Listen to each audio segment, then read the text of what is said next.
शांति। बाबा good morning. आज बाबा के 19 सितंबर 2024 के महावाक्य हैं। बाबा ने सार में कहा, मीठे बच्चे, तुम्हारा काम है अपने आप से बातें कर पावन बनना। दूसरी आत्माओं के चिंतन में अपना टाइम वेस्ट मत करो। बाबा ने प्रश्न पूछा, कौन सी बात बुद्धि में आ गई तो पुरानी सब आदतें छूट जाएंगी। तो बाबा ने उत्तर में कहा, हम बेहद बाप की संतान हैं तो विश्व के मालिक ठहरे, हमें देवता बनना है। ये बात बुद्धि में आ गई तो पुरानी सब आदतें छूट जाएंगी। तुम कहो ना कहो, आप पे ही छोड़ देंगे। उल्टा सुल्टा खान पान, शराब आदि खुद ही छोड़ देंगे। कहेंगे, वाह, हमको तो यह लक्ष्मी नारायण बनना है। 21 जन्मों का राज्य भाग्य मिलता है तो क्यों नहीं पवित्र रहेंगे। ओम शांति। बाप घड़ी घड़ी बच्चों का अटेंशन खिंचवाते हैं कि बाप की याद में बैठे हो। बुद्धि कोई और तरफ तो नहीं भागती है। बाप को बुलाते ही इसलिए हैं कि बाबा आकर हमको पावन बनाओ। पावन तो जरूर बनना है और नॉलेज तो तुम किसी को भी समझा सकते हो। ये सृष्टि का चक्र कैसे फिरता है, किसी को भी तुम समझाओ तो झट समझ जाएंगे। भले पवित्र नहीं होगा तो भी नॉलेज तो पढ़ ही लेगा।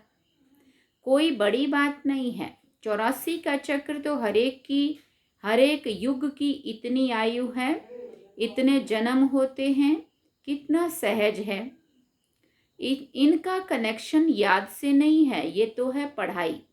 बाप तो यथार्थ बात समझाते हैं, बाकी है सतो प्रधान बनने की बात। वो कहेंगे या वो होंगे याद से। सतो प्रधान कैसे बनेंगे? वो बनेंगे याद से। अगर याद नहीं करेंगे तो बहुत छोटा पद पा लेंगे, इतना ऊंच पद नहीं पा सकेंगे। इसलिए कहा जाता है अटेंशन। बुद्धि का योग बाप के साथ हो, इनको ही प्राचीन योग कहा जाता है। टीचर के साथ योग तो हर एक का होगा ही। मूल बात है याद की। याद की यात्रा से ही सतो प्रधान बनना है और सतो प्रधान बनकर वापस घर जाना है। बाकी पढ़ाई तो बिल्कुल सहज है, कोई बच्चा भी समझ सकते हैं। माया की युद्ध इस याद में ही चलती है। तुम बाप को याद करते हो और माया फिर अपनी तरफ खींचकर भुला देती है। ऐसे नहीं कहेंगे कि मेरे में तो शिव बाबा बैठे हैं या फिर मैं ही शिव हूँ। नहीं, मैं आत्मा हूँ, शिव बाबा को याद करना है। ऐसे नहीं कि मेरे अंदर शिव बाबा की प्रवेशता है, ऐसे हो नहीं सकता। बाबा कहते हैं, मैं कोई में जाता नहीं हूं। हम इस रथ पर सवार होकर ही तुम बच्चों को समझाते हैं। हाँ, कोई डल बुद्धि बच्चे हैं, कोई अच्छा जिज्ञासु आ जाता है तो उनकी सर्विस अर्थ मैं प्रवेश कर दृष्टि दे सकता हूँ। उनको अनुभव कराते हैं बाबा, है ना। बाबा कहते सदैव नहीं बैठ सकता हूँ, बहु रूप धारण कर किसी का भी कल्याण कर सकते हैं। बाकी ऐसे कोई नहीं कह सकते कि मेरे में शिव बाबा की प्रवेशता है, मुझे शिव बाबा ये कहते हैं। नहीं, शिव बाबा तो बच्चों को ही समझाते हैं। मूल बात है ही पावन बनने की, जो फिर पावन दुनिया में जा सके। 84 का चक्र तो बहुत सहज समझाते हैं। चित्र सामने लगे हुए हैं, बाप बिगर इतना ज्ञान तो कोई दे ना सके। आत्मा को ही नॉलेज मिलती है, उनको ही ज्ञान का तीसरा नेत्र कहा जाता है। आत्मा को ही सुख दुख होता है। ये शरीर है ना, आत्मा ही देवता बनती है। कोई बैरिस्टर, कोई व्यापारी, आत्मा ही बनती है। तो अब आत्माओं से बाप बैठ बात करते हैं, अपनी पहचान देते हैं। तुम जब देवता थे तो मनुष्य ही थे, परंतु पवित्र आत्माएं थी। अभी तुम पवित्र नहीं हो, इसलिए तुम्हें देवता नहीं कह सकते।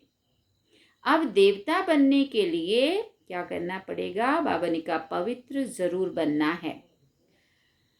और फिर बाबा ने कहा उनके लिए बाबा को याद करना है। आत्मा शुद्ध पवित्र कैसे बनेगी? बाबा की याद से। अक्सर करके यही कहते हैं, बाबा मेरे से ये भूल हुई है जो हम देह अभिमान में आ गया। बाप बैठ बच्चों को समझाते, पावन जरूर बनना है, कोई विक्रम ना करो, तुमको सर्वगुण संपन्न यहाँ ही बनना है। पावन बनने से मुक्ति धाम में चले जाएंगे और कोई प्रश्न पूछने की बात ही नहीं है। फिर बाबा ने कहा तुम अपने आप से बात करो, दूसरी आत्माओं का चिंतन नहीं करो। दूसरी आत्माओं का चिंतन नहीं करो, कहते लड़ाई में 2 करोड़ मरे, इतनी आत्माएं कहाँ गई? अब उसके चिंतन में लगे रहेंगे। बाबा ने कहा अरे वो कहाँ भी गए, उसमें तुम्हारा क्या जाता है? तुम क्यों टाइम वेस्ट करते हो? और कोई भी बात पूछने की दरकार नहीं है। अब इतना टाइम नहीं है जो दूसरे के चिंतन करते रहें।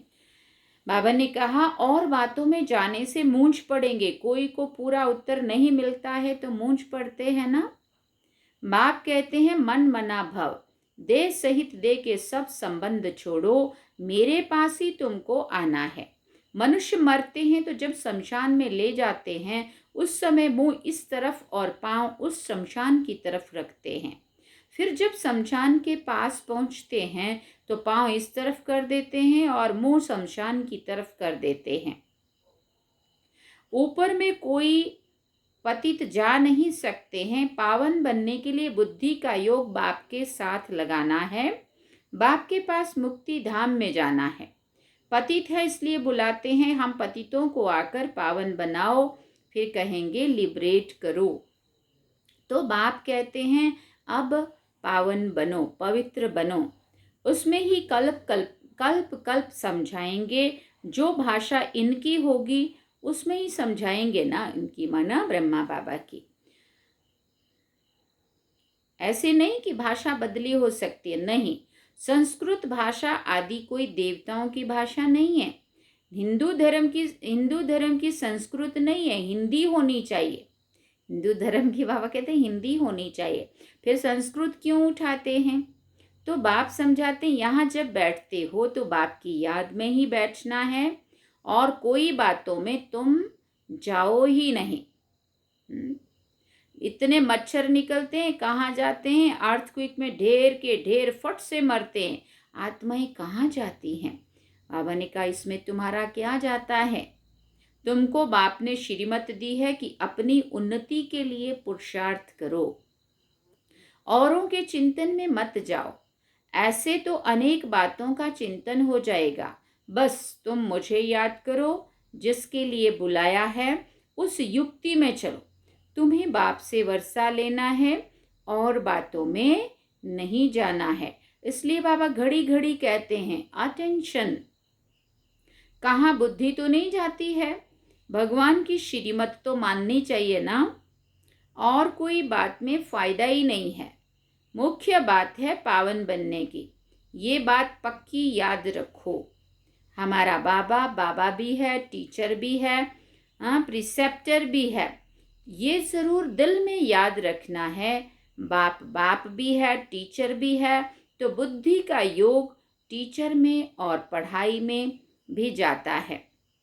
यही बात बाप भी कहते हैं, तुम बाप के बच्चे तो बन ही गए हो। बच्चे तो हो ही, तब तो यहाँ बैठे हो, है ना। टीचर से पढ़ रहे हो ना, कहाँ भी रहते बाप के तो हो ही। फिर पढ़ाई में क्या करना है? अटेंशन देना है। शिव बाबा को याद करेंगे तो विक्रम विनाश होंगे और तुम सतो प्रधान बन जाएंगे। ये नॉलेज और कोई दे ना सके। मनुष्य तो घोर अंधियारे में है ना। ज्ञान में देखो कितनी ताकत है। ताकत कहाँ से मिलती है? बाप से ताकत मिलती है, जिससे तुम पावन बनते हो। फिर पढ़ाई भी सिंपल है। उस पढ़ाई में तो बहुत मास लगते हैं। यहाँ तो 7 रोज का कोर्स है, उससे तुम सब कुछ समझ जाएंगे। फिर उसमें है बुद्धि परमतदार। कोई जास्ती टाइम लगाते हैं, कोई कम, कोई तो 2-3 दिन में ही अच्छी रीति समझ जाते हैं। मूल बात है बाप को याद करना, पवित्र बनना। वही मुश्किलात होती है, बाकी पढ़ाई तो मोस्ट सिंपल है। सुदर्शन चक्रधारी बनना है, एक रोज के कोर्स में भी सब कुछ समझ सकते हो। फिर बाबा ने कहा हम आत्मा है, बेहद के बाप की संतान है, तो जरूर हम विश्व के मालिक ठहरे। ये बुद्धि में आता है ना। देवता बनना है तो दैवी गुण भी धारण करने हैं। जिसको बुद्धि में आ गया वो फट से सब आदतें छोड़ देंगे। तुम कहो ना कहो आपे ही छोड़ देंगे।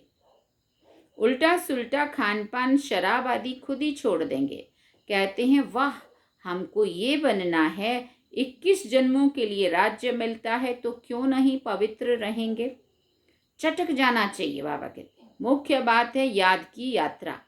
बाकी 84 के चक्र की नॉलेज तो 1 सेकंड में मिल जाती है। देखने से ही समझ जाते नया झाड़ जरूर छोटा होगा। अभी तो कितना बड़ा झाड़ तमो प्रधान बन गया है, कल फिर नया छोटा बन जाएगा। तुम जानते हो ये ज्ञान कहाँ से भी मिल नहीं सकता है। ये पढ़ाई है, पहली मुख्य शिक्षा भी मिलती है कि बाप को याद करो। ये निश्चय करो, भगवान उवाच, मैं तुमको राजयोग सिखाता हूँ और कोई भी मनुष्य ऐसे कह ना सके। टीचर पढ़ाते हैं तो जरूर टीचर को याद करेंगे ना। बेहद का बाप भी है। बाप हमको स्वर्ग का मालिक बनाते हैं, परंतु आत्मा कैसे पवित्र बनेगी ये कोई भी बता नहीं सकते। भले अपने को भगवान कहें व कुछ भी कहें, परंतु पावन बना नहीं सकते। आजकल भगवान तो बहुत हो गए हैं, मनुष्य मूंझ पड़े हैं। कहते हैं अनेक धर्म निकलते हैं, क्या पता कौन सा राइट है। भले तुम्हारी प्रदर्शनी व म्यूजियम आदि का भी उद्घाटन करते हैं, परंतु समझते कुछ भी नहीं है। वास्तव में उद्घाटन तो हो ही गया है। पहले फाउंडेशन पड़ता है, फिर जब मकान बनकर तैयार होता है तब उद्घाटन होता है। फाउंडेशन लगाने के लिए भी बुलाया जाता है, तो ये भी बाप ने स्थापना कर दी है। बाकी नई दुनिया का उद्घाटन तो हो ही जाना है, उसमें किसके उद्घाटन की दरकार ही नहीं रहती है। उद्घाटन तो स्वतः ही हो जाएगा। यहाँ पढ़कर फिर हम वहाँ नई दुनिया में चले जाएंगे। तुम समझते हो अभी हम स्थापना कर रहे हैं। क्या समझते हैं? अभी हम स्थापना के कार्य में बाबा के मददगार बने, जिसके लिए ही मेहनत करनी होती है। विनाश होगा, फिर ये दुनिया ही बदल जाएगी, फिर तुम नई दुनिया में राज्य करने आ जाएंगे। सत्युग की स्थापना बाप ने की है, फिर तुम आएंगे तो स्वर्ग की राजधानी मिल जाएगी। बाकी ओपनिंग सेरेमनी कौन करेगा? बाप तो स्वर्ग में आते ही नहीं है। आगे चलकर देखना है स्वर्ग में क्या होता है, पिछाड़ी में क्या होता है, आगे चलकर समझेंगे। तुम बच्चे जानते हो पवित्रता बिगर पवित्रता बिगर विद ऑनर तो हम स्वर्ग में जा ही नहीं सकते, इतना पद भी नहीं पा सकते। इसलिए बाप कहते हैं खूब पुरुषार्थ करो, धंधा आदि भी भले करो, परंतु जास्ती पैसा क्या करेंगे, खा तो नहीं सकेंगे। तुम्हारे पुत्र पोत्रे आदि भी नहीं खाएंगे, सब मिट्टी में मिल जाएगा। इसलिए थोड़ा स्टॉक रखो युक्ति से। बाकी तो सब वहाँ ट्रांसफ़र कर दो। सब तो ट्रांसफ़र नहीं कर सकते हैं, गरीब जल्दी ट्रांसफ़र कर देते हैं, भक्ति मार्ग में भी ट्रांसफ़र करते हैं दूसरे जन्म के लिए, परंतु ये है इनडायरेक्ट और ये है डायरेक्ट। वो है इनडायरेक्ट जो भक्ति में किया, और ये है डायरेक्ट। पतित मनुष्यों की पतितों से ही लेन देन है। अभी तो बाप आए हैं, तुम्हारी तो पतितों से लेन देन है ही नहीं। तुम हो ब्राह्मण, ब्राह्मणों को ही तुम्हें मदद करनी है। जो खुद सर्विस करते हैं उनको तो मदद की दरकार ही नहीं है। यहाँ गरीब साहूकार आदि सब आते हैं, बाकी करोड़पति तो मुश्किल आएंगे। बाबा कहते हैं मैं हूँ गरीब निवाज। भारत बहुत गरीब खंड है। बाप कहते हैं मैं आता भी भारत में ही हूँ। उसमें से भी ये आबू सबसे बड़ा तीर्थ है, जहां बाप आकर के सारे विश्व की सदगति करते हैं। ये है नर्क। तुम जानते हो नर्क से फिर स्वर्ग कैसे होता है। अभी तुम्हारी बुद्धि में सारी नॉलेज है। बाप युक्ति ऐसी बताते हैं पावन बनने की, जो सबका कल्याण कर देते हैं। सतयुग में कोई अकल्याण की बात नहीं होती। अकल्याण की बात, रोना पीटना आदि कुछ भी नहीं होता। अभी तो बाप की महिमा है, ज्ञान का सागर, सुख का सागर है। अभी तुम्हारी भी ये महिमा है जो बाप की है। तुम भी आनंद के सागर बनते हो, बहुतों को सुख देते हो। फिर जब तुम्हारी आत्मा संस्कार ले नई दुनिया में जाएगी तो वहां फिर तुम्हारी महिमा बदल जाएगी। फिर तुमको कहेंगे सर्वगुण संपन्न, 16 कला संपूर्ण डैश डैश, सारी महिमा देवताओं वाली। अभी तुम हेल में बैठे हो, इनको कहा जाता है कांटों का जंगल। बाप को ही बागवान खिवैया कहा जाता है। गाते भी हैं हमारी नैया पार करो, क्योंकि हम बहुत दुखी हैं। तो आत्मा पुकारती है, भले हम महिमा भले गाते हैं परंतु समझते कुछ भी नहीं है। जो आया सो कह देते हैं, ऊंचते ऊंच भगवान की निंदा करते रहते हैं। तुम कहेंगे हम तो आस्तिक हैं। सर्व का सद्गति दाता जो बाप है उनको हम जान गए हैं। बाप ने खुद परिचय दिया है। तुम भक्ति नहीं करते हो तो कितना तंग करते हैं। वो है मेजॉरिटी, तुम्हारी है मिनोरिटी। बहुत ज़्यादा मात्रा में है और तुम कम लोग हैं। तुम्हारी है मिनोरिटी। जब तुम्हारी मेजॉरिटी हो जाएगी तब उन्हों को भी कशिश होगी, बुद्धि का ताला खुल जाएगा। अच्छा, मीठे मीठे सिकिल दे बच्चों प्रति माता पिता बाप दादा का याद प्यार और गुड मॉर्निंग। रूहानी बाप की रूहानी बच्चों को नमस्ते। हम रूहानी बच्चों की रूहानी माता पिता बाप दादा को दिलवा चांद सिकवा प्रेम से याद प्यार, गुड मॉर्निंग, नमस्ते, थैंक यू बाबा, शुक्रिया बाबा। अवधारणा के लिए मुख्य सार है। पहला पॉइंट, बाबा ने कहा अपनी उन्नति का ही चिंतन करना है, दूसरी किसी भी बात में नहीं जाना है। दूसरी किसी भी बात में नहीं जाना है। पढ़ाई और याद पर पूरा अटेंशन देना है, बुद्धि भटकानी नहीं है। क्या कहा बाबा ने? बुद्धि भटकानी नहीं है। दूसरी बात बाबा ने कही, अब बाप डायरेक्ट आए हैं, इसलिए अपना सब कुछ युक्ति से ट्रांसफर कर देना है। पतित आत्माओं से लेन देन नहीं करनी है। विद ऑनर स्वर्ग में चलने के लिए पवित्र जरूर बनना है। वरदान में बाबा ने कहा, मन और बुद्धि को व्यर्थ से मुक्त रख, ब्राह्मण संस्कार बनाने वाले रूलर भव। क्या सुना? मन और बुद्धि को व्यर्थ से मुक्त रख, ब्राह्मण संस्कार बनाने वाले रूलर भव। रूलर मीन्स की रूल्स बनाने वाले, क्योंकि अभी से जो संस्कार भरेंगे ना, कायदे बनाएंगे, उसी को आत्मा में भर के वो जाएंगे और वहाँ पे उसी अनुसार फिर वो दैवी संस्कार जो होंगे ना, वो फिर हम वहाँ पे उनके द्वारा अपना जीवन सही से जिएंगे। अच्छे संस्कारों को लेके आप आत्मा यहाँ से जो जाएगी। बाबा ने कहा कोई भी छोटी सी व्यर्थ बात, व्यर्थ वातावरण व व्यर्थ दृश्य का प्रभाव पहले मन पर पड़ता है, फिर बुद्धि उसको सहयोग देती है। मन और बुद्धि अगर उसी प्रकार चलती रहती है तो वो फिर संस्कार बन जाता है, क्योंकि जो बात बार बार चिंतन में चलेंगी वो बोल में कर्म में भी आ जाती है और वो संस्कार बनता है। फिर भिन्न भिन्न संस्कार दिखाई देते हैं जो ब्राह्मण संस्कार नहीं है। किसी भी व्यर्थ संस्कार के वश होना, अपने से ही युद्ध करना, घड़ी घड़ी खुशी गुम हो जाना, ये क्षत्रियपन के संस्कार हैं।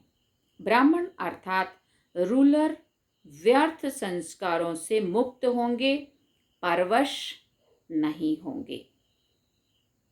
स्लोगन में बाबा ने कहा, मास्टर सर्वशक्तिवान वो है जो दृढ़ प्रतिज्ञा से सर्व आत्माओं को सहज ही पार कर ले। मास्टर सर्वशक्तिवान वो है जो दृढ़ प्रतिज्ञा से सर्व समस्याओं को सहज ही पार कर ले। अच्छा, ओम शांति। तो ये थे बाबा के आज के महावाक्य। बाबा ने सार में कहा, मीठे बच्चे, तुम्हारा काम है अपने आप से बातें कर पावन बनना, दूसरी आत्माओं के चिंतन में अपना टाइम वेस्ट मत करो। ओम शांति। तो ये थे बाबा के आज के महावाक्य जो हम सभी ने सुने। और आज आप देख रहे हैं पीछे का दृश्य बिल्कुल से फिर से और अलग है। आज हम और किसी स्थान पर हैं और वो कोई और स्थान नहीं, लेकिन ये हमारा लौकिक घर है जिस घर में हम बैठ के ये मुरली रिकॉर्ड कर रहे हैं, आप सबसे मिल रहे हैं।